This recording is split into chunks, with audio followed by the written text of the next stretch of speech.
In this chapter, I will show you how to apply face swapping so that you can keep a consistent image for your AI model. The tool that we'll be using is called Pics AI. Go to pixie.ai and you will be able to see this website. I chose this tool for multiple reasons. One, I tried it myself and it works quite well. They are also always adding new improvements. For example, right now, for particular subscription plans, you can even add the face to video. However, for this tutorial, we will be using the free version.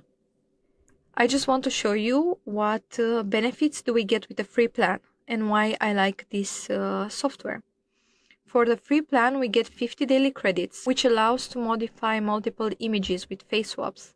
And also you are able to do one face morph per image. This means that if you have multiple AI models in the same image, you are able to face swap only one AI model.